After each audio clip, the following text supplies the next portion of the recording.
faqat apparaturada gap bo'lganda ko'p muammolarimiz hal bo'lgan bo'lardi. Asosan qaysi etapda bemorlar ko'proq vafot etadi? Insultda birinchi 6 soat juda muhim. Miyani hujayralari 6 soat ichida bu qayta tiklanishi mumkin degan. Bu invalidlikni saqlab qolishimiz mumkin 6 soat ichida. Bemor oddiy ko'z nurini yo'qotadi. Bu achinarli holat. Xo'p, statistika bormi? O'zbekistonda bir yilda insultdan qancha odam vafot etadi? Bemorlarda yaqinni iltimos qilishadi, o'limni qayd etmaslik. Bizda tibbiy sug'urta haqida bironta tushunchangiz bormi? Qanchalik birinchi soatlarda murojaat bo'lsa, shunchalik ko'p shunaqa yaxshi natijalar bo'ladi.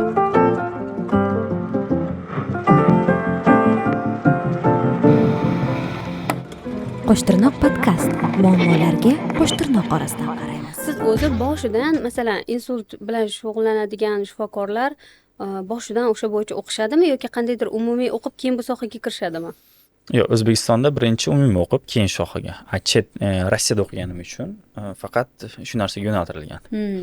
Insult markazida, masalan, bizda magistratura, ordinatura bo'ladi. Men o'qishim 2 yillik insult markazida bo'lganligi uchun ko'proq shu moyillik katta bo'lgan insultga. Shunaqa. Hozir sizga bo'lmasligi uchun 7 ta mutaxassis insult bilan shug'ullanadi. Insult kim davolaydi deganda 7 ta. Уже men kartanlarni ochmay, sizga ham qanaqadir естественный emotsiyalaringiz qolsin. 7 ta? 7 ta. O'zbekistondami? Umuman qanday bo'lishi? Masalan, insult. Buni hozir boshlaymizmi? Ha, yo siz aytaveringmi? Insult bo'ldi. Tasavvur qiling, bir yaqin insoningiz, qo'shningiz insult bo'ldi. Siz insult belgilarini bildingiz. Tez tibbiy yordam ko'rsatish sifatida 103 ga telefon qilasiz. 103 dan keyin skori keladi. Bu birinchi уже skori tibbiy xodimi. Ikkinchi, o'sha insult markazi yoki shahar больницасiga borasiz. Больницасiga borganda sizda приемное отделениеda deymiz. Приемное отделение o'zbekchasi nima aytmoqchi? Qabulxona. Qabul bo'limida nevrolog kutib oladi.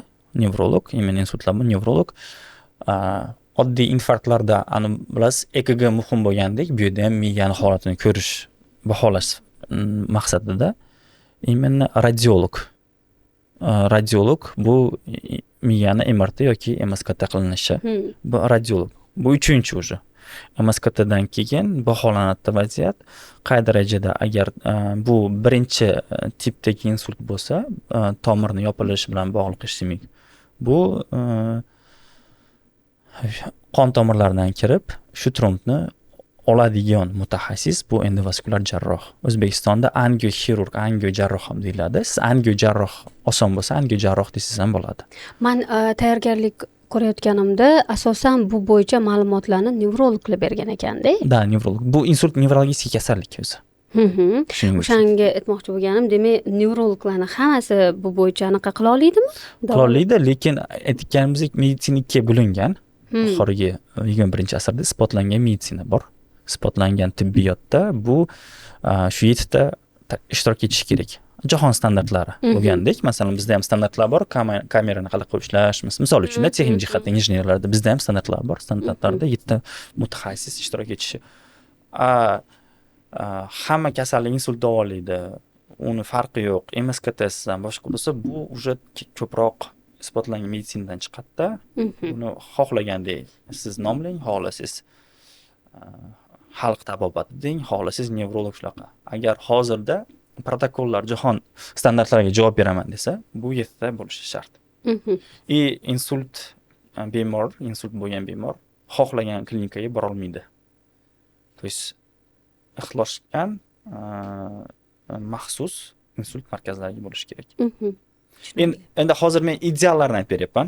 O'zbekistonda qanaqa holat desiz, qanaqadir ugollar sglajivать qilib aytib berishim mumkin. Shuning uchun shuncha faqat masalan infarktda ham faqat kardiolog davolamaydi-yu. Uni kardioreanimatologi bo'ladi, misol uchun butun komanda. Jamoaviy yondashuv haqida gaplashamiz. Bo'ldi. Demak, boshlaymiz. Men salomlashib sizni tanishtiraman. Assalomu alaykum hammaga. Bugun bizda Qo'shtirnoqdagi bir yo'nalish, tibbiyot yo'nalishida suhbatlashamiz. Mavzu biroz jiddiyroq. O'shaning uchun menda ozgina anaqa bo'lyapti, qanday o'tadi bu degan. Insult haqida gaplashamiz va mutaxassis taklif qilganmiz. Abror Abdullajonov, shifokor. Boya o'zlarini tanishtirdilar, men ozgina aytishga qiynaldim, o'shaning uchun o'zingizni iltimos tanishtiring.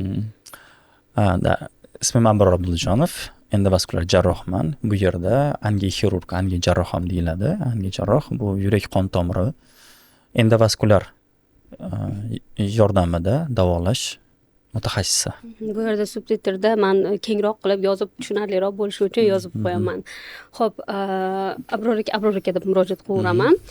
Insult haqida biz o'zi bu podkastgacha ham siz bilan gaplashdik, tushuntirdingiz. Shu haqida keyinroq gaplashamiz.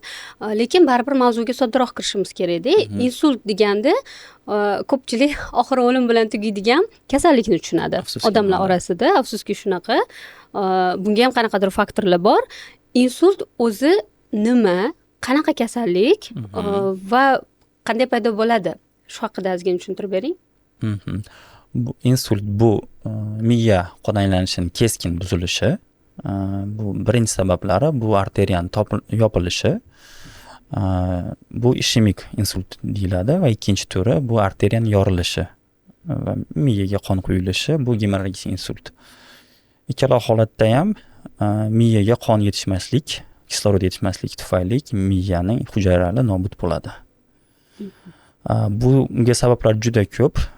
Masalan, birinchi ishemik insult haqida bugun ko'proq menimcha suhbatlashsak kerak, chunki jahon bo'ylab statistika bo'yicha ham ishemik insult oddiy ahvolda ko'proq uchrab turadi. Eng ko'p uchraydigan. Eng ko'p uchraydigan turlardan biri. Xo'p, o'zi insult o'sha miya tomirlarini yopilishi, berkilishi yoki yorilishi. Berkilishi bu ishemik insult. Bu aytib o'tganimdek ko'proq uchraydi oddiy ahvolda.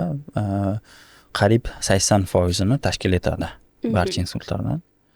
Shuning uchun bu insultga nima olib keladi desangiz, bir necha sabablari bor. Bu keling omillar sanab o'tamiz. Birinchi nosog'lom turmush tarzi, zararli odatlar, chekish, spirtli ichimliklar iste'mol qilish va qandli diabet, kam harakatlik, stress, yurakni bir tekisda urmasligi, bu ham tromb yaralashiga juda moyilligi katta. Va ikkinchi gemorragik insult. Ikkinchisi va gemorragik insult bu miya tomirining devorlarining shishib qolishi va keyinchalik yorilishi natijasiga keladigan bu qon quyilishi. Qarang, insult nafaqat tibbiy muammo va ijtimoiy muammo ham deb qaraladi. Xo'p, masalan, tibbiy muammoligini bildik, ijtimoiy muammo deb mana shu nosog'lom turmush tarzini aytyapsizmi shunda? Yo'q, ijtimoiy muammo deb bu insult umuman butun jahon sog'liqni saqlash vazirligi tomonidan har yili statistika beriladi. Bunga ko'ra o'lim sabablari bor. Qaysi sabablar o'limga olib keladi? Shuning ikkinchi o'rinda bu insult turadi. Birinchisi bu yurak infarkti, ikkinchisi bu insult. Bu ijtimoiy muammo, chunki hozir tushuntirib beraman nimagaligini. Insult asoratlari juda kuchli, yoki ko'p aytib o'tganingizdek, yo insult o'limga olib keladi, yoki insult nogironlikka chaqiradi. Insult nafaqat o'zini bemorga yaqin insonlariga, butun sog'liqni saqlash tizimiga ham qat'iy bu zarba, aytib o'tganimizdek. Chunki bu moddiy zarar ham, chunki nogironlik bo'yicha nafaqa pul berilishi, chunki bu moddiy zarar deb o'ylaymiz.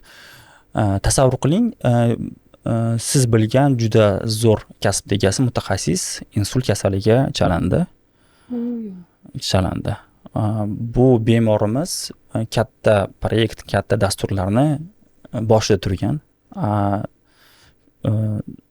Dolzarb mavzulardan biri qachonki insultga ijtimoiy muammo deb qaralsa, shunda menimcha ko'p narsa ayon bo'ladi. Shu bemorimiz misolida shu kerakli mutaxassis, biz jamiyat uchun kerakli mutaxassis, buni balki o'qituvchi deymizmi, yoki injener, yoki geolog deymizmi, insultga chalinadi. U balki bu insult o'limga olib kelmasa ham, lekin hayot sifati anchalik tushadi. Hayot sifati bu oddiy doimiy ishlarni bajara olmaslik. Jamiyat bir yaxshi kadrdan ayriladi demoqchisizda. Asosan shuni aytmoqchiman, ayriladi. Shuning uchun bu ijtimoiy muammo deb qaralishi kerak. Butun davlatlarda. Insultga o'zi men yana o'sha odamlardan so'radim, manbalar o'qiganimda asosiy sabab qilib nima uchundir ko'pchilik stress, asabiylashishni keltirishdi-da, asabdan, stressdan dedi, lekin aslida tibbiyotda menimcha faqatgina stress insultga olib kelmaydi aytib Yo'q, faqatgina yo'q. Ko'p omillar. Qaysi biri masalan ko'proq nima qilmasak biz insultni deylik xavfini oldini olamiz? Qonda xolesterin miqdorini ko'payishi ko'proq olib keladi. Buning uchun sog'lom turmush tarzi, dieta deymizmi, kam harakatlik, afsuslik shunga olib keladi. Asosiy e'tibor fokusda stress kam bo'lishi mumkin va yurak qon tomirini zararlanishi va qon bosimi oshmasligini oldini olish menimcha. Qon bosimida ham davleniya deymiz. Davleniya deymiz. Shuni ham oshishi ko'p asoratlarga olib keladi. Insultni so'ramoqchi bo'lganim, hozir bitta savollarim bor-da, o'shanga javob bersangiz, undan keyin men muammolar haqida so'ramoqchiman sizdan.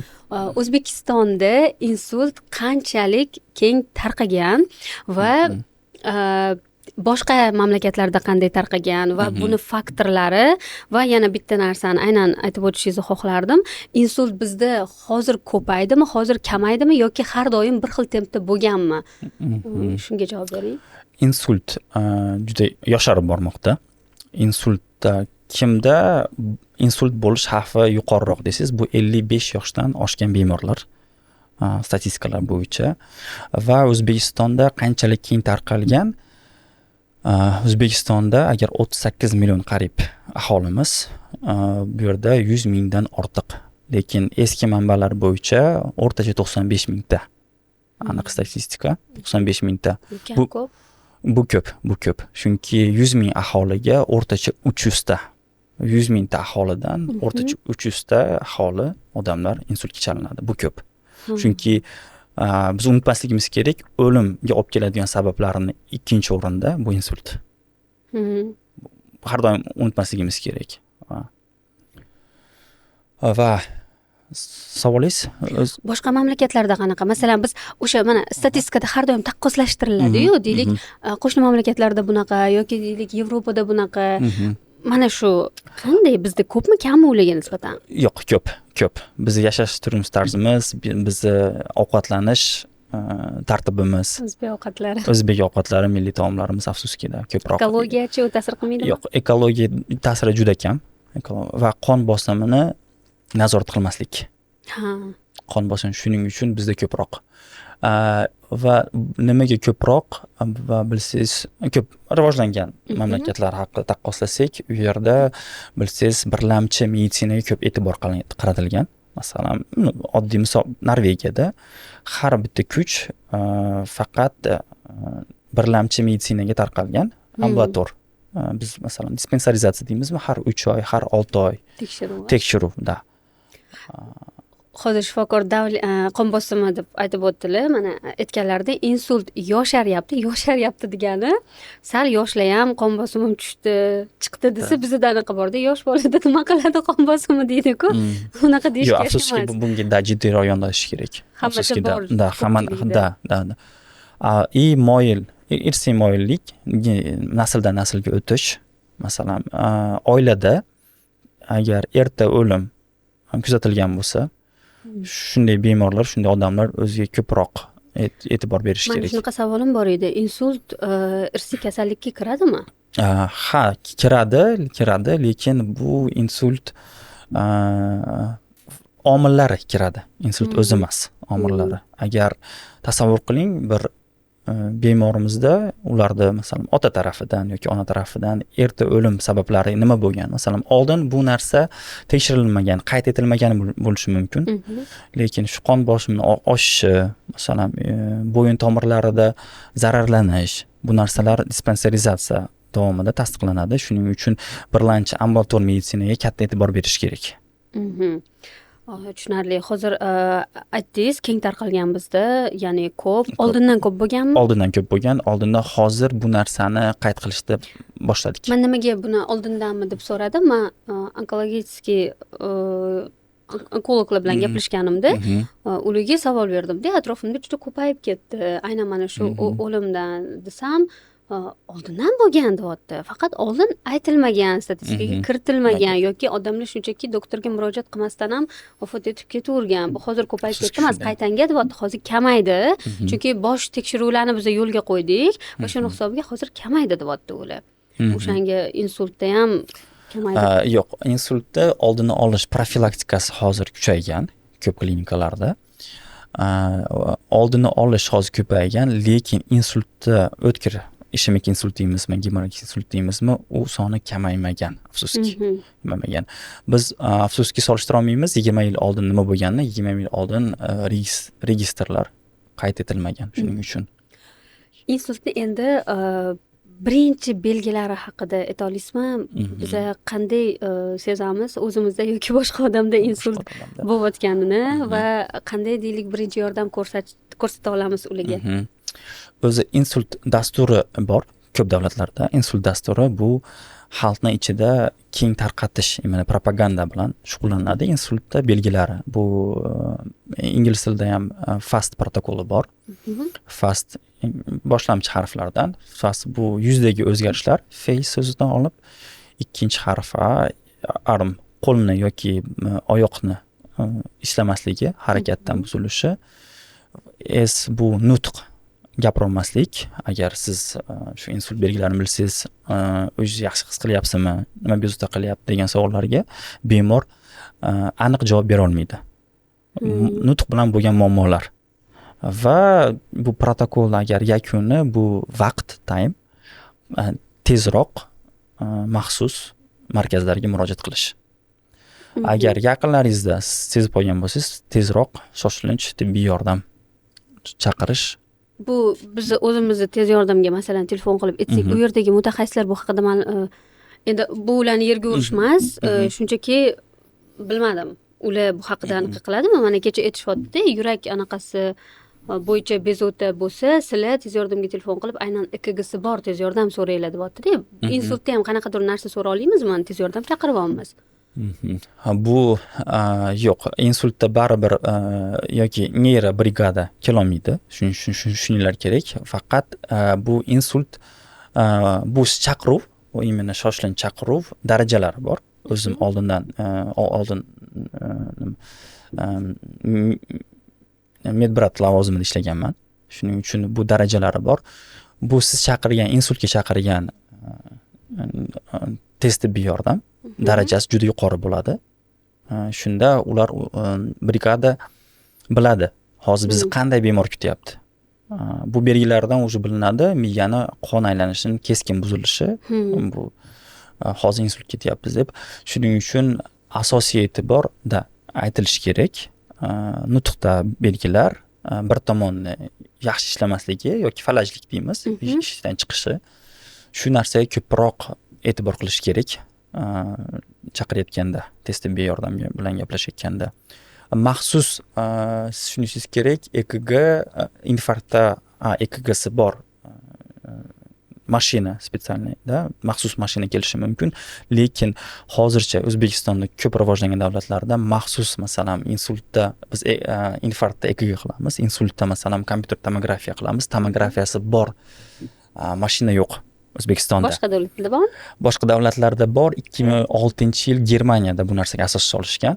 2006-yilda Germaniyaga asos solishgan Stroke Mobile Unit degan narsa bor. Skori keladi. Bu shunaqa maxsus kompyuter tomografiyasi bor, hamma apparaturasi bor. Bu narsa keng hozir Kaliforniya. Menimcha biz buni kinolarda ko'rganimiz kerak. Da. AQShda bor bu narsa.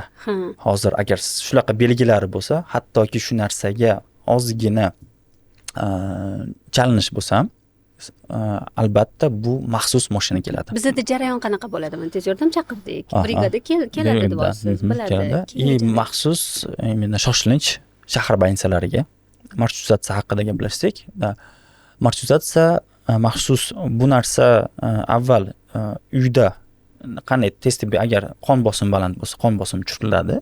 Qon bosimi tushirilib bilsangiz baribir bizda maxsus boshqaruv bo'limi bor. Kelgan feldsher yoki kelgan vrach xodimi, tez tibbiy yordam xodimi mas'ul maxsus koordinatsionniy markaz deymiz. Koordinatsiya markazi bilan bog'lanib, qayerga yuborilishi haqida maslahat oladi. Bu men bilishimcha shunaqa. Va maxsus koordinatsiya markazi yo'naltiriladi. Balki bu rayon bo'yicha marshrut tuzatsa yoki bu chet el fuqarosi ham bo'lishi mumkin. Chet el fuqarosi uyida masalan o'zini rayoniga emas, balki chet el fuqarolari uchun maxsus bir shahar больницasiga, hozir shifoxonasiga. aytib o'ting, shifokorimiz haqida biz menimcha ozgina gaplashishimiz kerak, chunki hozir aytyapsiz, mana O'zbekistonda aynan qanaqa bilmayman, aslida bunaqa bo'lish kerak deyapsiz-ku. Bular O'zbekistonda o'qimaganlar va O'zbekistonda lekin ishlayapsiz endi. Yaqin yarim yildan beri. Ha, hozir balki anaqa tushunarsiz bo'lib qolishi mumkin-da. O'zingiz haqida ozgina gapirib bering, masalan, Moskvada o'qigansiz, to'g'rimi? Yo'q, Sankt-Peterburg shahrida Peterburgda o'qigansiz.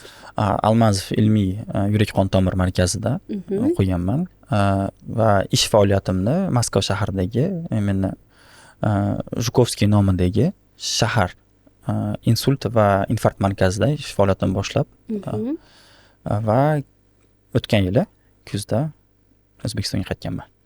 1 yil bo'lib qolibdi-yu. Kuzda. Hali ham o'rganmadingizmi, bizda ahvol qanaqa? Yo'q, ahvol yomon emas. Yomon emas, o'zgarishlar bor. Chunki nimaga deganda bu insult yuqori texnologik operatsiyalar o'tkaziladi.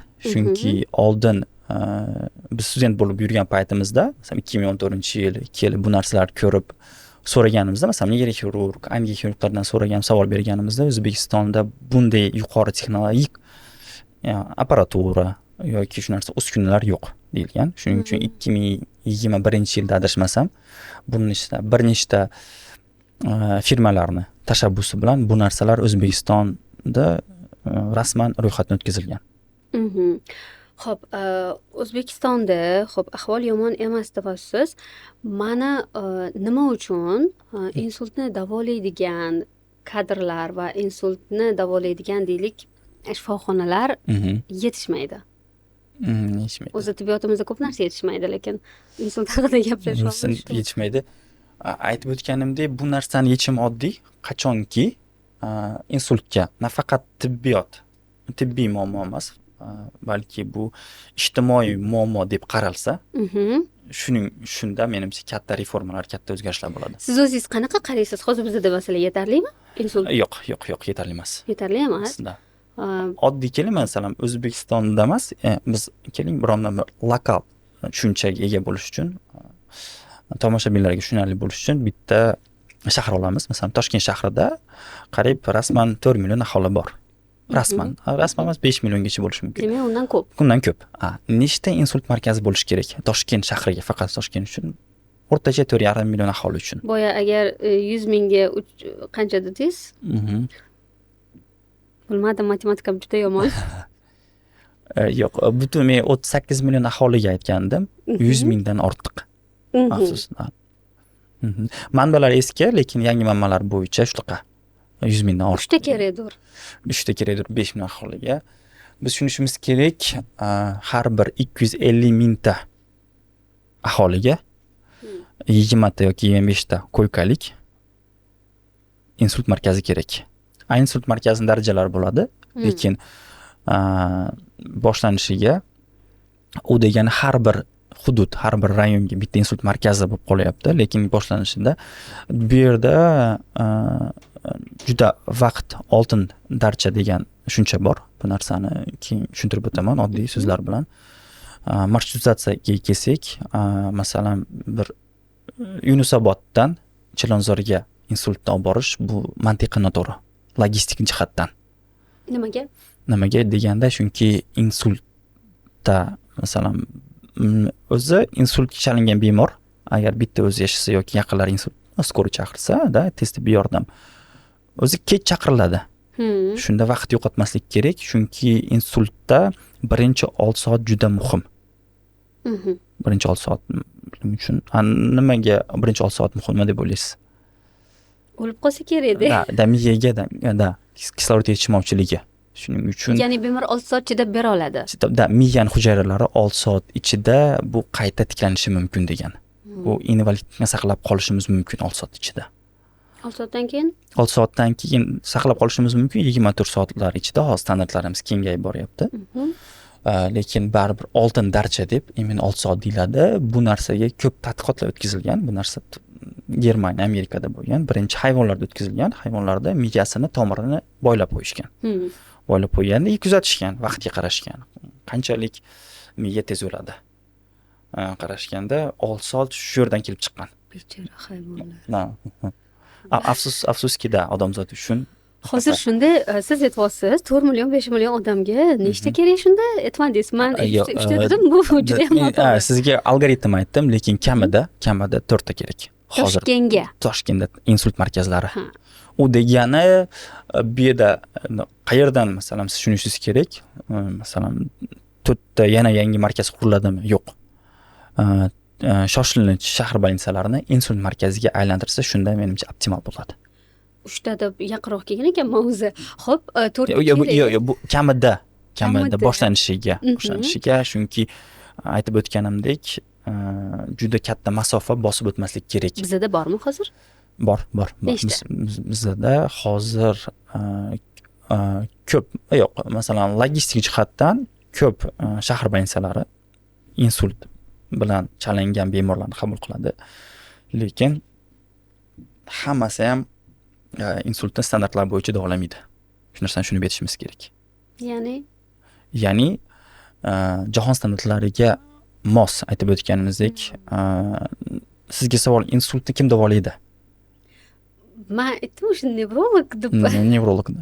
Afsuski o'tkir ishemik insultda yoki o'tkir gemorragik insultda kamida 7 ta mutaxassis kerak, kamida boshlanishiga. Bu reabilitatsiya alohida, chunki insultda masalan 6 fazaga bo'lingan o'zi. Ko'p chet davlatlarda ham 6 faza ingliz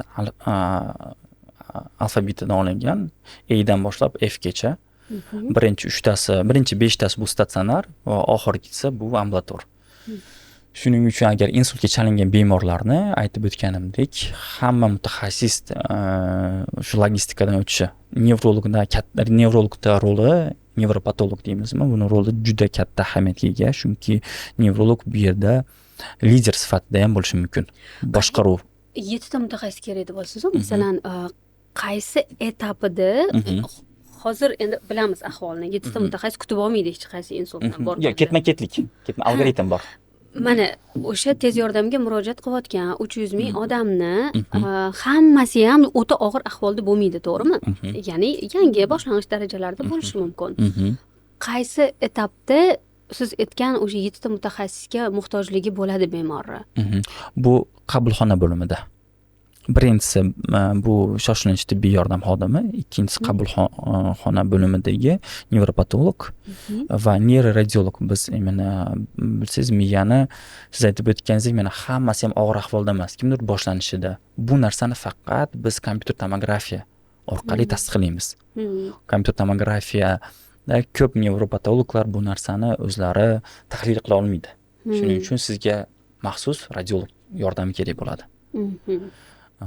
Agar bunda biz insult turlarini aniqlaymiz, insult qancha boshlangan, qaysi hujayra qayta tiklanadi, agar biz to'g'ri yondoshsak, qaysi hujayra o'sha qayta tiklanmaydi, bu narsaga savol javob beramiz. Va bu yerda men o'zim endovaskular jarrohman, endovaskular yordami ham kerak bo'ladi. Agar nevropatolog, radiolog hamma ketma-ketlik bilan algoritmni qilganda, misol uchun miya qon tomirlarida yopilishi deymiz, to'lib qolishi. Agar bu trombni ololasak, birinchi 6 soat bo'lsa, natijamiz yaxshi bo'ladi. Shu 7 ta mutaxassisni asl maqsadi bu klinik natija. Bu operatsiyani soni emas, именно shu bemorni o'tkir ishemik insultdan именно nogironlikdan saqlab qolish или muqarrar o'limdan. Siz shunda 7 mutaxassisni qaysi biri bo'ldingiz? 3-si, 4-si. 3-si yo 4-si. Sizgacha yetib bormasligi ham mumkin. Yo'q, baribir konsilium darajasida biz bilan maslahatlashishadi. Hozir siz aytdingizki, men kerak bo'ladigan 7 mutaxassis 3-si yo 4-si manda dedingiz-da. Xo'p, bizda endi statistika bormi yo'qmi bilmayman. Asosan qaysi etapda bemorlar ko'proq vafot etadi? Ko'proq vafot etish agar bu miyaga qon quyilishi bo'lsa, etap birinchi etaplarda. Masalan, u nimadan tez yordam vaqtida yetib bormagandan bo'ladimi? Yo'q, tez yordam emas, bu kasallikning bizdan nazarlagani kuchayib ketishida. Va bilamiz, miya qon tomirlari juda ko'p va asosiy biz nafas olish markazimiz bor. Nafas olish markazini qon tomiri bekilsa, afsuski birinchi etaplarda yoki birinchi bosqichlariga bemor vafot etadi. Mana bucha, mana masalan, tez yordamni qanchada yetib borish faktori yoki o'sha juda katta ahamiyatga ega, chunki bu insult dasturi haqida aytyapmiz. Insult dasturi bu 7 mutaxassisni o'ziga jalb qiladi. Insult dasturini asosiy shiorlardan biri bu time is brain deyiladi. Vaqt bu miya hujayrasi. Shu shior bilan har bir insult dasturi boshlanishi kerak. Insult dasturi bu insultga chalingan bemorlarga tez tibbiy yordam ko'rsatish. Men nima uchun buni so'rayapman? Mana masalan, sizgacha bemor yetib kelgungacha o'sha paytgacha bo'lgan mutaxassislarni malakaliligi qanchalik muhim? Juda katta rol o'ynaydi. Masalan, bir sizga bitta voqeat beraman. Bir viloyatlarda seminar tashkil etganimizda shu insult bo'yicha 45 yoshli ayol kishi insult bilan keladi va buni aytib o'tganda nevrologni o'rni juda katta, nevropatologda. Bu yerda lider bo'lish kerak. Biz xirurglar bilan именно radiologni bog'lovchi mutaxassis. Shuning uchun har doim nevrologlarimizni so'raymiz bizga murojaat qilishini. Bu yerda именно neyroxirurg yoki endovaskular jarrohga bu bemor ko'rsatilmagan, taklif qilinmagan. Bu bemorda holati o'zi aytib o'tganingizda, agar bu insult boshlanishi bo'lsa, unchalik og'ir, nisbatan og'ir bo'lishi mumkin, lekin unchalik og'ir bo'lmaydi. Oddiy bo'limga yotqizilgandan keyin uni ertasi kuni bemor oddiy ko'z nurini yo'qotadi. Insultdan. Keyinchalik bo'lib qarasak, aynan shu ko'rish zonasida miya yopilgan. Miyani qon tomirlari yopilgan. 45 yoshlik ayol butunlay falaj, butunlay ko'z nurini yo'qotdi. Aytganda ko'r bo'lib qoldi. Bu menimcha juda katta nogironlik. Ko'rib turgan odam bir zumdan ko'rmay qoldi. Shu narsani biz nevrologlarga har doim targ'ibot qilamiz. Biz bilan maslahatlashish kerak. Shuning uchun ba'zida biz jarrohlarga yetib kelmasligi mumkin. Har bir aytib o'tishim kerak, har bir potensial o'tkir insult buni ahvoli og'ir deb baholash kerak. Og'ir deb bu reanimatsiyaga joylashtirish kerak. Men hozir shunaqa tushundimki, mutaxassisdan mutaxassisga o'tishdagi, ya'ni tirik holatda o'tib borishini o'zi ham bu uni oxirdagi o'sha klinik natijani bitta anaqasi bo'lyapti-da, to'g'rimi? Kimdir sizgacha, sizdan keyingi mutaxassisgacha muvaffaqiyatli o'tkazsangiz bemorni, uni tirik qolish ehtimoli shunchalik yuqori. Shuning uchun hozir jamoaviy yondashuv dedik. Bilsak, tasavvur qiling, o'tkir insultga chalingan bemor tunda qabulxonaga keladi. Yoki o'zi bilan yoki skorida, tez tibbiy yordamda. Shuning uchun ishchi chatlar tashkil etilishi, jamoa ko'proq muloqotda bo'lishi, ko'proq jamoaviy yondashuv, ko'proq birgalikda qaror qabul qilish. Bu menimcha bu jamoaviy yondashuvni asosiy omillardan biri. Men shu paytgacha tibbiyotimizga qanday ishim tushgan bo'lsa, har doim bitta muammo bo'lgan. Birinchi biz o'rganganmiz davlat klinikasiga boramiz. U yerda shifokorga uchraymiz va ular bizni katta ehtimol bilan xususiy klinikaga jo'natadi. Nimaga deb savol bersangiz, bizda apparatura yo'q deydi.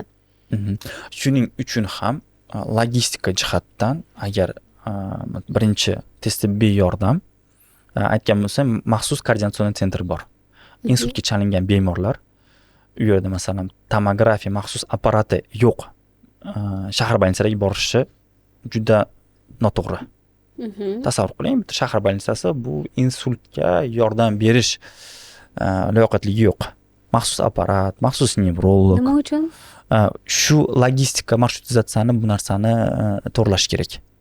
Shuning uchun maxsus insult markazlari tashkil etilib, hamma insultlar maxsus insult markazlariga borish kerak.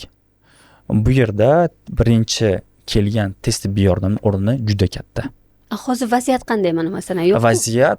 Vaziyat hozirda ko'p rayonlarda maxsus insult markazlariga boriladi, lekin afsuski hozirgacha biz bilamiz bir ikkita o'zimiz bilgan, o'zim yashab turgan rayonda ham, hududda ham maxsus insult markaziga olib bormaydi.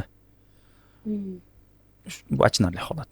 Men shu aytganim bu bizani o'sha sog'liqni saqlash deylik tizimimizdagi muammo-da, bu katta muammo. O'sha deylik apparaturalar shu darajada qimmat turadimi yoki bunga boya aytganingizdek ijtimoiy muammo deb qaramasdan shu darajada tashlab qo'yilgan. Endi buni vazirlik xodimini ham qachondir balki taklif qilib so'rashimiz mumkindir, lekin umumiyroq so'raymiz ulardan. Men aynan mana shu insult haqida so'ramoqchiman sizdan.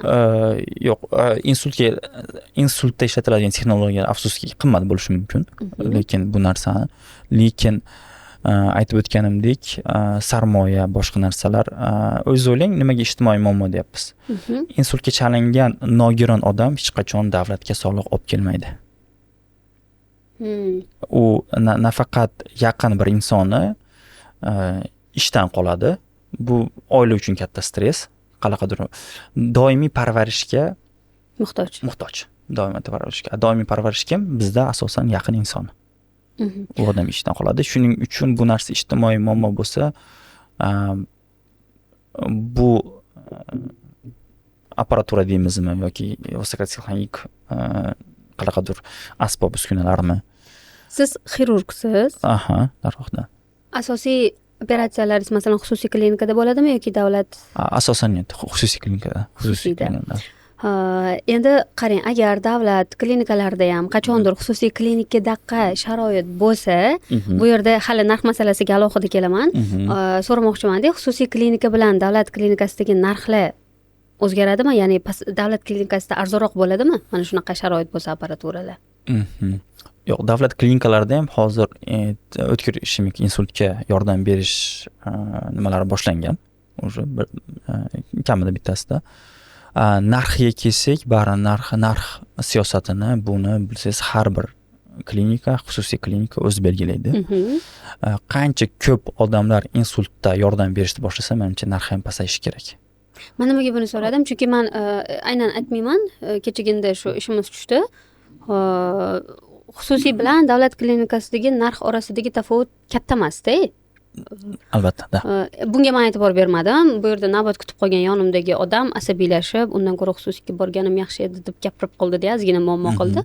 O'shanda keyin e'tibor berdim men. Haqiqatda biz hozir davlat klinikasida turibmiz, lekin narxda tafovut unaqa katta emas. Mana insult bu boshidan gaplashyapmiz, oddiy kasallik emas, juda ham ko'p uchraydi va bunga tayyorgarlik endi yaxshilanyapti deyapsiz, hali klinikalar yo'q, lekin xususiyda bor, to'g'rimi? Mana odamlar murojaat qilmoqchi, deylik qachondir davlat ham xuddi xususiy klinikadaqa apparatlarni qo'yib, shunaqa mutaxassislarni olib kelib qo'ysa, men davolanishni qimmatligiga olib boryapman-da, ya'ni tushundim. Tasavvur qiling, bitta xususiy klinika hamma apparaturani qo'ydi, lekin insultga hamma kadrlar topishdi. Bu gap tizimda ham. Bu yerda tizim takomilligi yoki tizimda yuqori sifatda ishlashi ham muhim. Faqat apparaturada gap bo'lganda ko'p muammolarimiz hal bo'lgan bo'lardi apparat. Shuning uchun kadrlar defitsiti, jamoaviy yondashuv yo'qligi, balki kerakli apparatura olinishi, kerak emas apparatura emas, kerakli apparatura olinishi va tizimni bo'lishi. Hozir qarang, insult dasturi hattoki oddiy aholidan boshlanadi. yaqinlari qanchalik tez uni bemor uchun shoshilinch tibbiy yordam chaqirishi va tibbiy yordam beruvchi shoshilinch xodimlar deymizmi, xodimlarga va qabulxonalar. Agar qabulxonada bu narsa davlat darajasida yoki imенно aynan protokollar darajasiga ko'rsatilmagan bo'lsa, bu narsa amalga oshirish mumkin emas. Men aytmoqchiman, katta eng qimmatbaho apparatura ham, qimmatbaho dori-darmon ham yordam bermasligi mumkin. Shuning uchun bu tizimni isga tushirish va kadrlar tayyorlash bu yerda asosiy omil. Xo'p, unda ochiqcha savol beraman. Operatsiyani aytasiz, mana olib keldi, boshqa bo'ldi. Bularni hammasi xo'p, statistika bormi? O'zbekistonda bir yilda insultdan qancha odam vafot etadi? Yo'q, afsuski statistika yo'q. Chunki statistika yo'qligi sabab bizni mentalitetimiz. Ko'p shifoxonalarda bemorlarni yaqinni iltimos qilishadi, o'limni qayd etmaslik. Nimaga? Bu yog'i ko'proq endi sud ekspertiza mutaxassislari javob berishadi. Shuning uchun o'lim sababi agar biz gospitalniy o'lim deymiz, shifoxonadagi o'limlar albatta bu patologanatom tomonidan baholanishi kerak, o'lim sababi topilishi kerak. Shuning uchun Xo'p, baribir o'lim bor. O'lim katta. Bularni deylik hammasi siz aytgandek ketsa, qanchasini saqlab qolish mumkin? Ko'pini saqlab qolish mumkin, to'g'rimi? Ko'pini odam. Siz bu narsa вообще yangi texnologiya deylik. Miyadan tromb olish, maxsus preparatlar yordamida trombni eritish, jamoaviy yondashuv bu 2015-yildan beri dunyoda. Bor yo'g'i 10 yil orqada qolyapmiz. Xo'p, endi asrab qolish imkoni bor, sharoit bor. Mana davlat klinikasida bittasida bor dedingiz, yana xususiylarda bor dedingiz. Qancha turadi buni asrab qolish? Odammi o'sha hayotini asrab qolish butunlik bu masalan kasallik tarixida har xil bo'ladi. Bu narsani narxi men ishlaydigan xususiy klinikada bu narxi masalan $1,500 to uni ham insult darajalari bor. To $4,000-5,000 bo'lishi mumkin. Operatsiyagacha bormasa $1,500? Yo'q, operatsiya bilan ham ba'zida hamma insult ham operatsiya bo'lavermaydi. Shu narsani bilish kerak. Shuning uchun qabulxonada aytib o'tganimdek nevrolog, radiolog va endoskular jarroh, angioxirurg yordamida bu saralash o'tkaziladi. Insult saralash. Qaysi biriga biz yordam bera olamiz va u paytda biz tibbiy prognoz qila olamiz. Bu inson necha kundan keyin qattiq invalidlik chalinadi. Insult agar boshlanishi bo'lsa, radiolog agar insult bemorlari bilan ishlamagan bo'lsa, tahlilida yo'q, miyada toza hech qanaqa o'zgarish yo'q deyishi mumkin. Lekin birinchi sutka deymiz, birinchi 24 soatda yoki birinchi 6 soatda insult belgilari yo'q bo'lishi ham mumkin. Shuning uchun qo'shimcha amaliyotlar o'tkazish kerak insultni aniqlash uchun. Mening tushunishim bo'yicha bu kasallik hech qachon tekinga davolab bo'lmaydi. Yo'q, tekinga davolab bo'ladi. Tasavvur qiling, sizga savol, qanchalik tibbiy sug'urtani o'rni katta? Bizda tibbiy sug'urta haqida bironta tushunchangiz bormi? Sug'urta haqida, aynan O'zbekistondagi haqida tushuncham yo'q. Tushunchangiz yo'q. Tasavvur qiling, tibbiy sug'urtani qanchalik yaxshiligini tushuntirishga harakat qilaman. Buning uchun sizdan bir savolim bor. O'zbekiston fuqarosi bir chet elga bordi. Dam olishga boradimi deymiz, qanaqa ish tufaylimi? Masalan, men o'zim 12 yil o'qib ishlagan masalan davlat Rossiya Federatsiyasiga bordi. Shu O'zbekiston bizni hamyurtimiz, O'zbekiston fuqarosi insultga chalindi. Nima deb o'ylaysiz, shu odamga qanchaga tushadi insultdan, masalan, invaliddan saqlanib qolish? Buning uchun Rossiyadagi narxlarni bilish kerak deb bilmayman-da. Yo'q, afsuski bepul. Shuning uchun uni O'zbekistonda sug'urtasi bo'lsa? Yo'q, O'zbekiston sug'urta emas. Tibbiy majburiy sug'urtani plyus taraflari bor.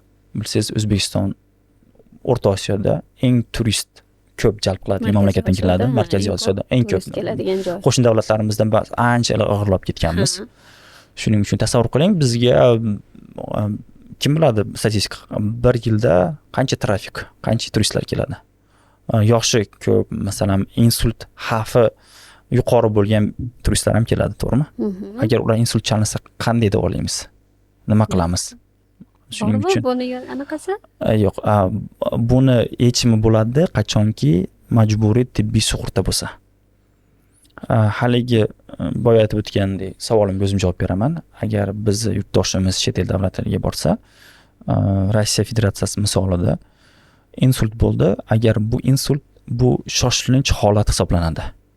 Shoshilinch hisobga bu o'tkir insultda, infarkt miokardi, avtomobil halokatga uchragan, o'tkir qon ketishlar, bu hodisalar uchun tibbiy sug'urta alohida pul ajratiladi.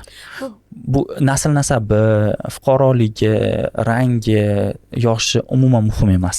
Uni qayerda sug'urtasi bo'lishi kerak? Masalan, O'zbekistonga kelgan turistlar. O'zbekistonga kelgan umuman sug'urta bo'lmasligi mumkin. Bu chet el fuqarosi. Bunaqa holatlarda hech qachon dokumenti, masalan, hujjatlari bormi, yo'qmi, hech qachon so'ralmaydi. Qanchalik tez birinchi inson hayoti bo'ladi. U paytda u bemor, insultga chalingan bemor bu inson sifatida ko'riladi. Chet el fuqarosi sifatida emas. Shuning uchun tibbiy majburiy sug'urta shunga pul ajratiladi, hattoki chet el fuqarolari uchun ham. Shaxsan o'zim misolimda surxondaryolik bo'lishi kerak. Bir akamiz katta yuk mashinasi haydagan. Shu to'satdan ko'zi qorong'lashib, gapirlari, nutqlari yaxshilashmasdan avtohalokatga uchraydi deganda, bilsiz katta yuk mashinada ikkita haydovchi bo'ladi va yordamchi haydovchi to'xtatib, tez tibbiy yordam chaqirilgan. Tez tibbiy yordam logistik jihatdan bizni markazga olib kelganda, biz markazga olib kelganda bu hujjati bormi, yo'qmi hech qachon qaralmaydi. Bunga potensial o'tkir ishemik insult, inson hayotini tezroq saqlab qolish yoki muqarrar o'limdan yoki invalidlikdan saqlab qolish. Biz operatsiya qilib bo'lganimizdan keyin bildik bu chet el fuqarosi. Keyin bilamiz. Faqat keyin bu narsa hal qilinadi. Shuning uchun bu narsalar protsessni, jarayonni to'xtatadi. Biz aytib o'tganimizdek, vaqt bu miya hujayrasi. Agar o'sha O'zbekiston fuqarosi bo'lganda-chi? O'zbekiston surxondaryolik ekanmiz. Bu O'zbekiston fuqarosi. Yo'q, chet el fuqarosi deb. Yo'q, Rossiya Federatsiyasi uchun chet el fuqarosi. O'zbekistonda bo'lsa-chi? O'zbekistonda bo'lsa, O'zbekiston fuqarosi. Hozir Sog'liqni saqlash vazirligi tomonidan insult dasturi keng ommalashtirilmagan. Bunga aytayotganda ko'rdingizmi, tizimda ishlashini. Masalan, katta yo'lda, katta haydovchisi, yuk mashina haydovchisi tez tibbiy yordam chaqiriladi, 103 qo'ng'iroq qilib va 103 logistik jihatdan hech kimga so'ramasdan, hech kimga telefon qilish ham shart emas. Tizim qanday ishlashini, tizim qanday, qay darajada ishlashini men sizga ko'rsatib bermoqchi bo'ldim hozir. Ya'ni bizda baribir hozircha imkoni yo'q, teknik. Hozir imkoni yo'q bu narsa. Bu muhimda, balki siz yo'q, faqat chet el fuqarolari uchun emas, faqat o'zimiz fuqarolar uchun tekin davolash hali bu narsani imkoni yo'q. Qachonki bo'ladi, menimcha bu narsaning yechimi tibbiy sug'urtada. Tushunarli. Shunchaki men aytmoqchi bo'lganim, oddiy tekshiruvlarda ham ba'zida bizani aholi qiynaladi-da, moliyaviy tomondan. Shunga so'rayapman, insultni davolash sharoit yo'qmi? Demak, bu arzon narsa emas, arzon davolash usuli emas-da. Bu klinikalarimizda sharoit yo'q degani, demak bu qimmat. Shuning uchun hozirda biz nima qila olamiz? Hozir ko'proq birlamchi ambulator ko'rigidan o'tishimiz. Insult profilaktikasini oldini olish, qanaqa tekshiruvlar, qanaqadir skrininglar o'tishi. Shunga ko'proq e'tibor berishimiz kerak menimcha. Nima uchun? Keling, jamoa yondashuv juda katta ahamiyatga egaligi haqida gaplashamiz. Aytib o'tganidek, insult kim davolaydi? Bu 7 ta mutaxassis davolaydi. Hech qachon faqat nevropatolog, nevrolog o'zi davolamaydi yoki faqat reabilitolog davolamaydi insultni. Insult dasturida biz bilamiz 7 ta, birinchi aytib o'tganimdek, birinchi bu tez tibbiy yordam xodimi, ikkinchisi qabulxona bo'limida bu nevropatolog, radiolog bilasiz, radiolog uchun alohida sharoit kerak. alohida sharoit deganda kompyuter tomografiya, insult markazlari haqida siz bilan ko'p gaplashdik, lekin insult markazida kompyuter tomografi bo'lmasa, bu insult markazi emas. Bunga qisqacha qilib aytib ketaman.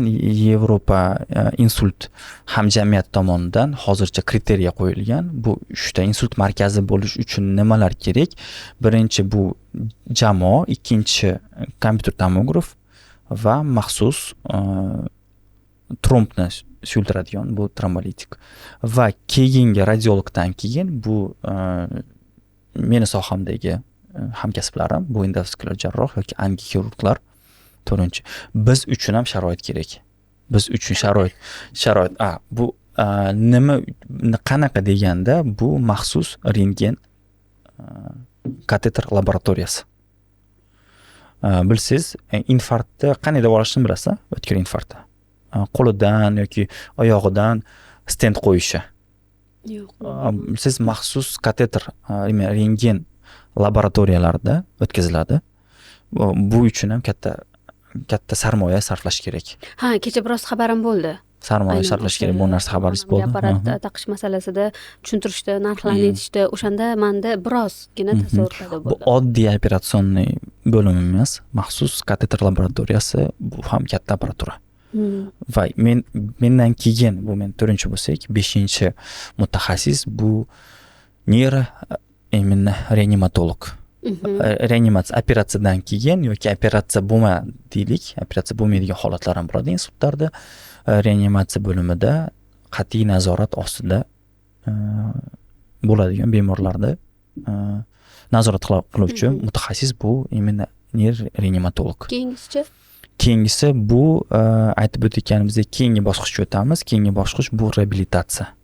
Reabilitatsiyani o'zida biz reabilitatsiya deb keyingi ishtirokchini aytdik. Bu 6-chi va 7-chisi bu kardiolog. Yurak qon tomir bilan bog'liqmi insult sababi. Agar bog'liq bo'lsa, bu sababini aniqlovchi kardiolog meni tavsiyasi ko'rigi kerak bo'ladi.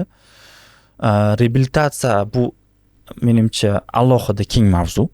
Chunki reabilitatsiya juda keng qamrovli bo'ladi va u yerda ko'p mutaxassis reabilitologlarda ham alohida bo'limlari bo'ladi.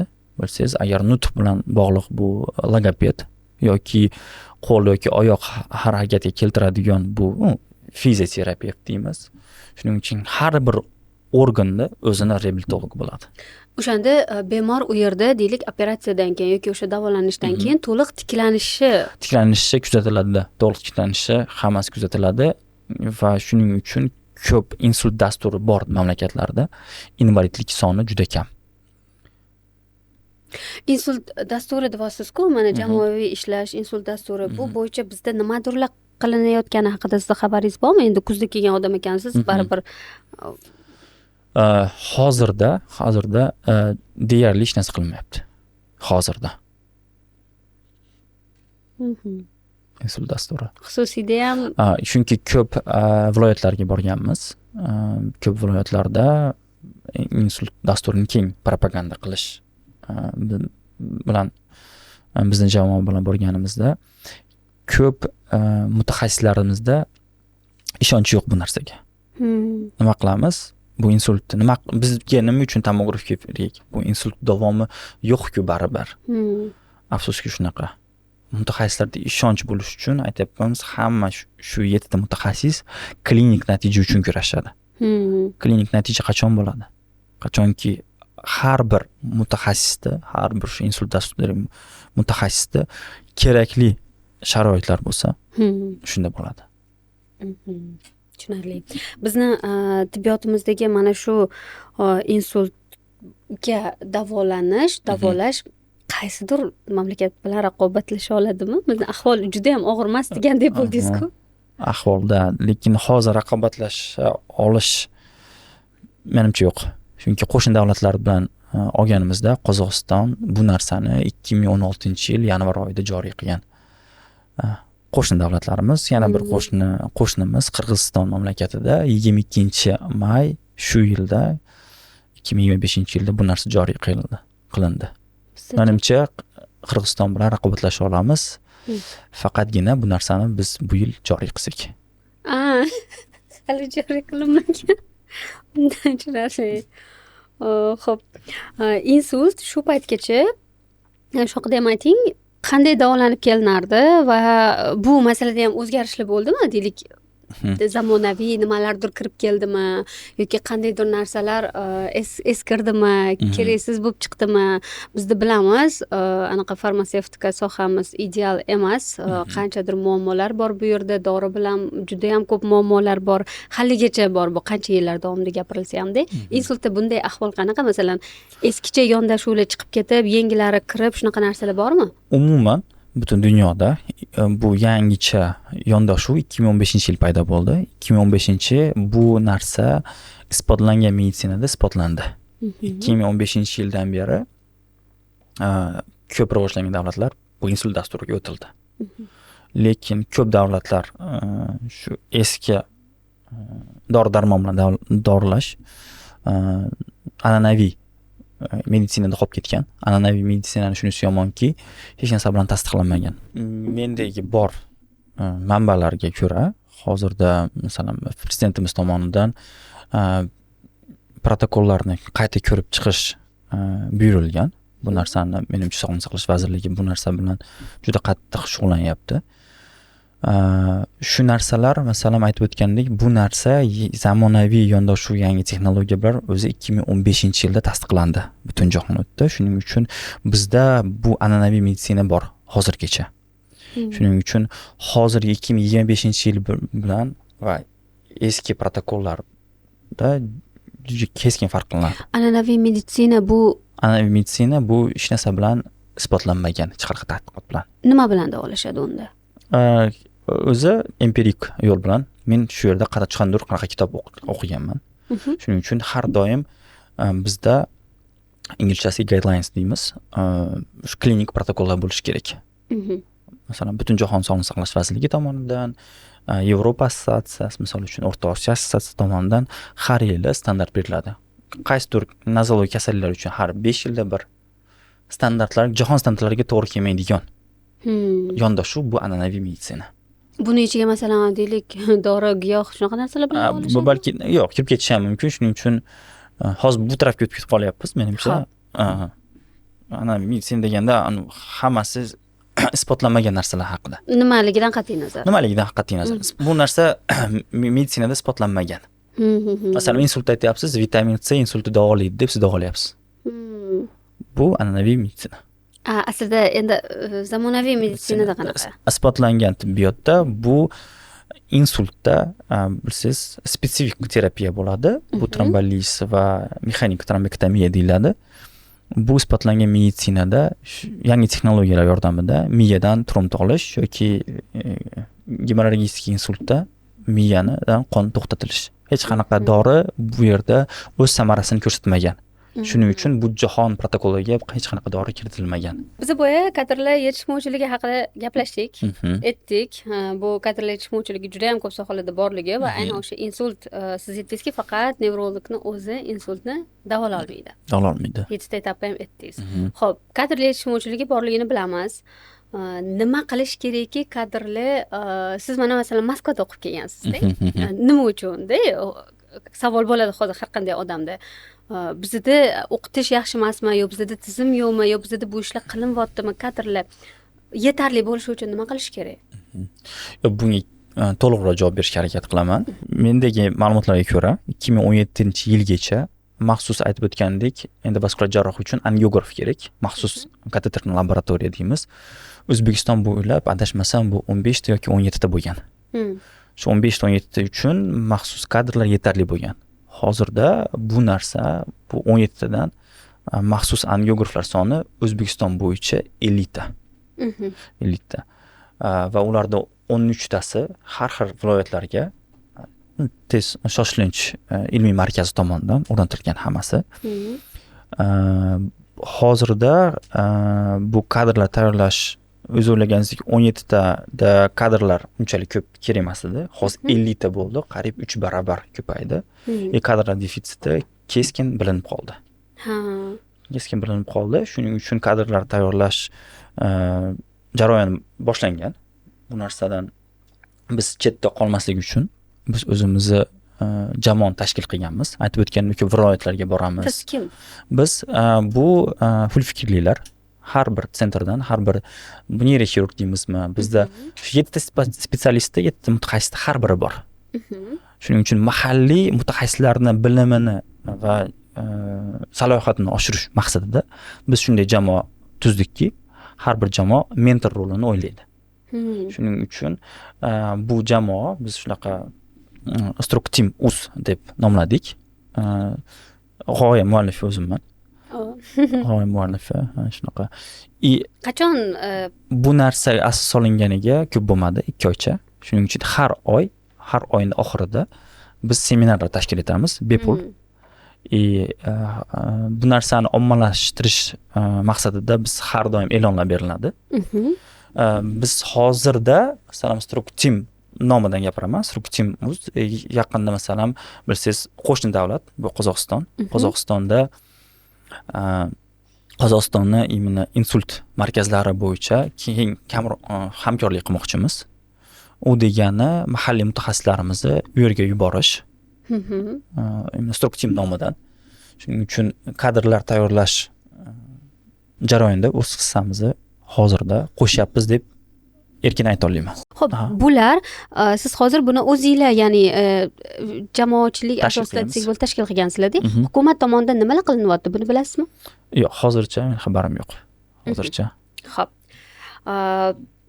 Endi boya biz gaplashdik, an'anaviy meditsina bilan davolash saqlanib qolgan shu paytgacha deyapsiz-da. Yangi texnologiyalarni deylik o'rni qanchalik katta va O'zbekistonda qanday yangi texnologiyalar bor, ishga tushirilyapti yoki olib kelinganmi bilmaymiz. Men o'zim shunaqa savol tuzganman. Bormi shunaqa? Aytib o'tganimdek, 2021-yilgacha bu narsa yo'q edi. 2021-yil adashmasam bu Macrovention va Medicover kompaniyasi tomonidan bu narsa rasman qayd etilgan Sog'liqni saqlash vazirligida. 21-yilda bu narsa litsenziyalashtirilgan. Qanchalik o'rni muhim aytib o'tganingizdek, an'anaviy meditsinada bu texnologiyalar yo'q. Shuning uchun isbotlangan meditsina uchun bu texnologiyalar o'rni juda katta. Aytib o'tganimizdek, insultda maxsus davolash fazasi bor. Maxsus davolash fazida bu maxsus preparat yordamida qonni keskin suyultirishi. Oddiy so'zlar bilan aytganda tromb eritish. Tromb etish uchun O'zbekistonda hozir faqat bitta preparat mavjud. Siz aytayotgan o'sha kompaniyalar bular xususiymi yoki hukumatga qarashlimi? Yo'q, xususiy. Xususiyda. Xususiy. Tushunarli. Bu fazasida maxsus dorilar bor dedim, qonni suyultirish uchun va ikkinchi bosqich bu shu miya qon tomiridan trombni olish uchun uskunalar. Bu uskunalar ham oddiy emas, chunki har bir operatsiyamiz bizni kesmalarsiz o'tkaziladi. Hech qachon miyani ochmaymiz. Tushunish kerak, oddiy odam ham insult deganda hech qachon agar bu miyaga qon quyilishi bo'lmasa, neyrojarroh tomonidan qonni evakuatsiya, qonni olib tashlash. Chunki bilamiz, bizni miyaning suyaklari chegaralangan. Bu prostransiya chegaralangani uchun qonni qayerqadir chiqib ketish kerak. Men ishlaydigan insult turlarida asosan har bir 90% holatlarda insultlar faqat tomirlar yordami orqali amalga oshiriladi. Tushunarli. Boya insult markazlari ochilish haqida gaplashdik-ku. Sizning fikringizcha qaysi hududlarda ochilishi kerak ular? Meni fikrimcha bu narsa, bu proyekt avvalo bu pilot proyekt bo'lishi kerak. Qaysi hududlarda hozir ayta olmaymiz qaysi viloyatda ko'proq insult. Har bir viloyatlarda oddiy masalan oddiy vodiy deylik, masalan Andijon viloyati, Farg'ona, Namangan viloyatlarida 12-13 ming aholi bo'lsa, ularda ham insult juda katta. Insult markazlari menimcha avvalo qanaqadir region, qanaqadir viloyat pilot proyekt sifatida tanlab olish kerak. Toshkent misolidan yoki Samarqand, Buxoro yoki Vodiyda birinchi chunki jamoaviy yondashuv deyapmiz. Biz o'zimiz oddiy xalq ham o'rganish kerak. Qanchalik tez tibbiy yordam chaqirish faqat medik xodimlarda emas gap. Oddiy aholini propaganda. Qaysidir viloyatni olamiz, u viloyatda yaxshilab insult maktablari ochiladi. Insult maktablari oddiy jamoat bilan ishlash, insult bo'lgan nima qilishni keng ijtimoiy proyekt bo'ladi bu. Bu yoq endi tibbiy anaqa madaniyatimiz hamda. Tibbiy madaniyatimizga ham bog'liq. Agar bitta viloyatni misolida ochib hamma narsa mukammal darajasiga chiqsa va parallelni boshqa viloyatlarda ommalashtirish tizimini yo'lga qo'yish kerak menimcha.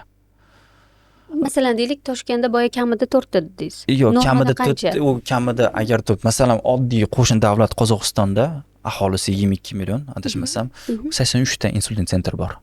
Bizda kamida 100 qanchadir. 140 tadan 150 tagacha.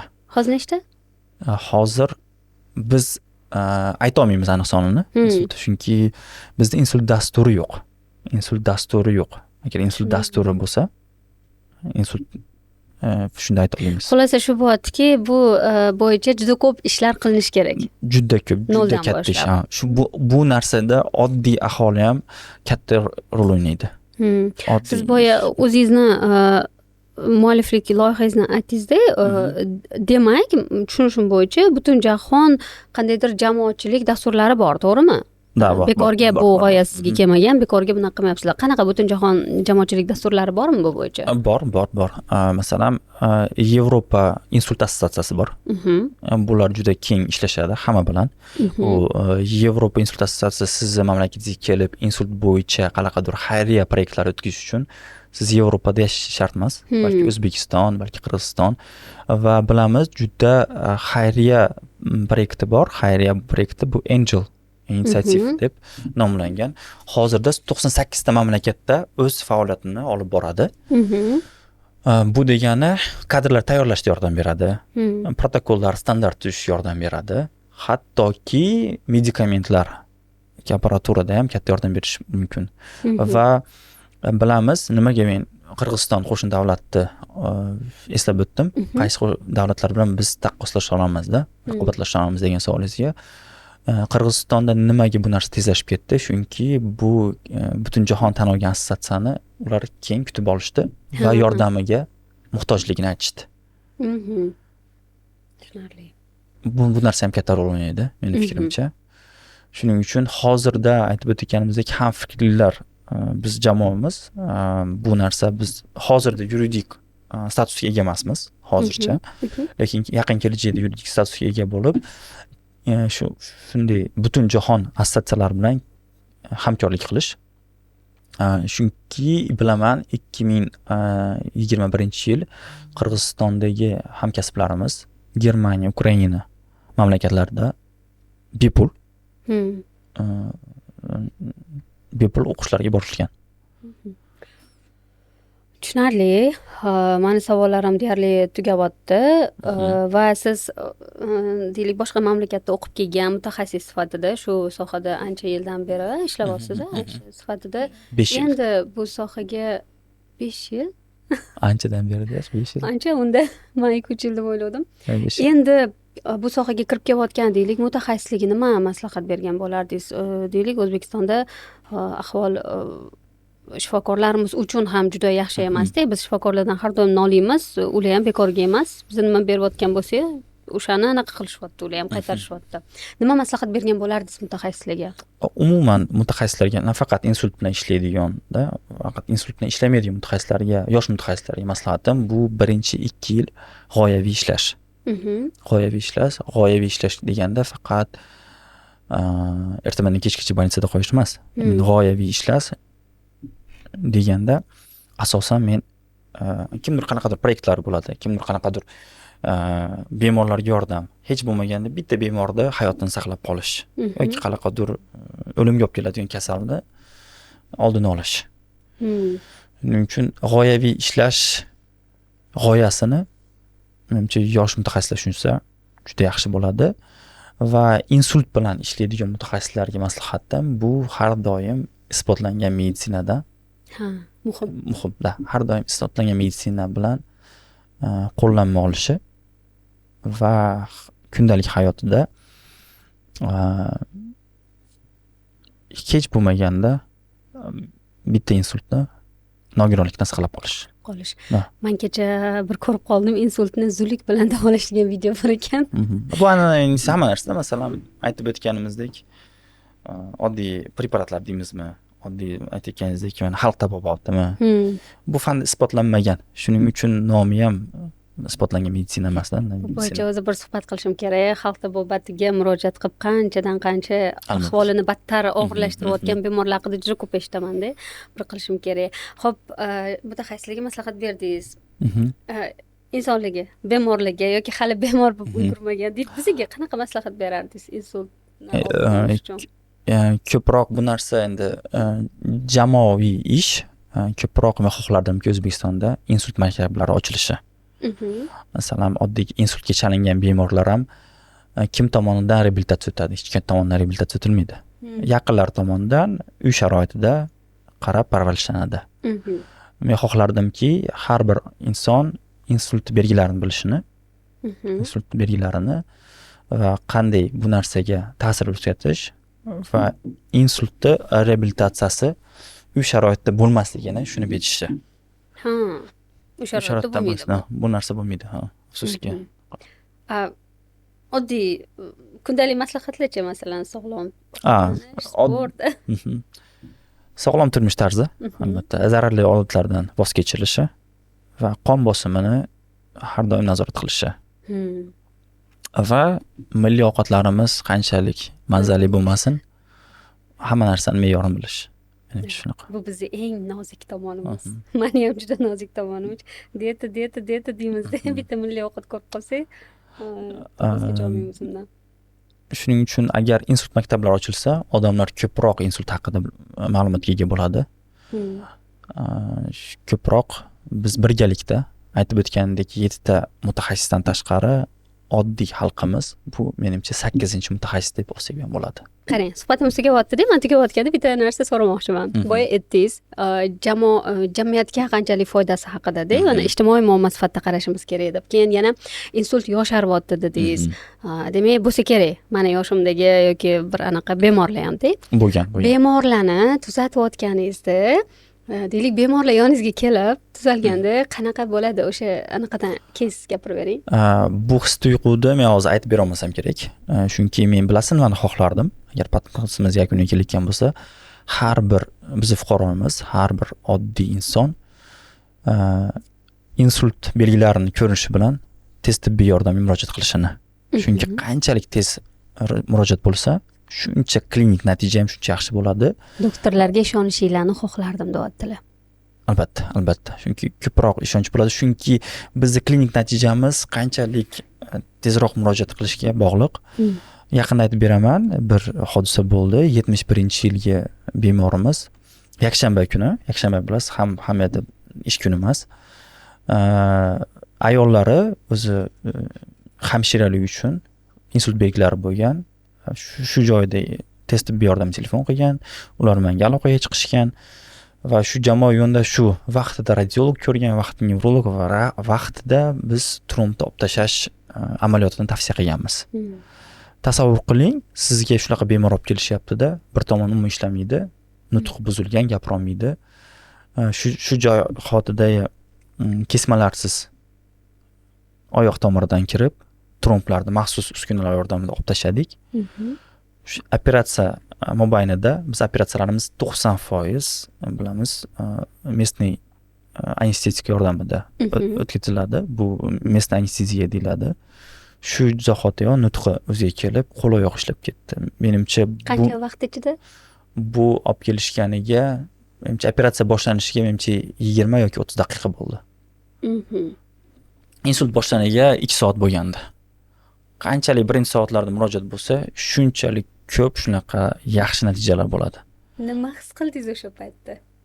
Menimcha bu his qilish menimcha eng zo'r kasb egasi. Eng zo'r kasb egasi va undan ham eng zo'r narsa bu bitta inson hayotini saqlab, nafaqat saqlab qolish, balki uni nogironlikdan saqlab qolish. Ko'p viloyatlarda eshitamiz, shu texnologiyalar oldin yo'qmidi deydi. Yo'q desa, masalan aytadi, men yaqin insonni 5 yildan beri insult bo'lib yotibdi, hech narsa qila olmaymiz. Bu achinarli holat. Yoki qanchadir odamlar o'tib ketgan, qutqarib qolish mumkin edi ular. Qutqarib qolish mumkin edi. Shuning uchun o'z ishingizni natijasini yarim soat yoki 20 minutda ko'rish men uchun katta baxt. Ular keyin ana tuzaladi-ku, baribir deylik, oldingizga mani qattiqdir ishlamay keldi, keyin u sizga minnatdorchiligini bildirdi. Bu minnatdorchilik sifatida men juda zo'r an'anaviy qilib olganman. An'anaviy benda challenge bor. Har bir insult kasalimiz, bemorimiz o'zi yurib ketganda 2 yo 3 kunida kelib rasmiy tushamiz. Masalan, ishlamayotgan qo'lini bundoq qilib yoki bundoq qilib ishlayotgan qo'lini ko'rsatib. Ba'zi bir challengelarimiz operatsiyonda o'zida ishlab ketgan qo'lini rasmiga olamiz. Ana, gap bor-ku, siz odamlar eshitgan bo'lsa kerak, shifokorlarda emotsiya nol bo'ladi deyishadi. Yo'q, emotsiya yo'q. Aytmoqchimanki, agar o'rningizda hozir boshqa kasb egasi bo'lganda, buni umuman boshqacha gapirib bergan bo'ladi-da. Sizlar baribir biroz kamtarroq desa ham bo'ladimi? Bu ya'ni maqtov, negativ emas. Baribir sizlar ko'p ko'rgansizlar, shu jarayonni ichidasizlar. Aslida har kuni deylik qanchadir odamni saqlab qolyapsiz. Lekin shunda ham boshqasi bo'lganda balki yig'lab ko'zda yosh bilan gapirib bergan bo'lardi. Yo'q, bu yig'lashga arzigulik menimcha. Chunki arzigulik, chunki bir insonni hayot sifatini pasayishiga to'sqinlik qilib, bu menimcha katta baxt. Tushunarli. Tugatsak ham bo'ladi. Sizni ko'p savollar bilan qiynab qo'ydim. Do'stlar, biz bugun insult haqida gaplashdik. Boshlovchi qiz deb negativ yozmanglar. Maksimum men harakat qildim savollar berishga, javob olishga. Qanaqadir savollaringiz bo'lsa, yozib qoldiringlar kommentariyada, qiziq bo'lsa sizlarga va shunaqa mavzular qiziqmi, davom etaylikmi? Tomoshabinlarga fikrlaringiz bo'lsa ayting. Fikrlarim bitta. Faqat insult belgilari bo'lganda tezroq murojaat qilish va hayot sifatini birgalikda, menimcha oddiy bemorlar bilan birgalikda ushlab turish. Menimcha biz maqsadimiz bo'lishi kerak hamma. O'zinglarni asranglar, o'zinglarni qutqaringlar bizga yetib kelgungacha demoqchilar. Men tarjima qildim gaplarni. Hammaga xayr. Yozinglar, yozsanglar biz xursand bo'lamiz. Yaxshi gaplar yozinglar. Rahmat. Sizga katta rahmat.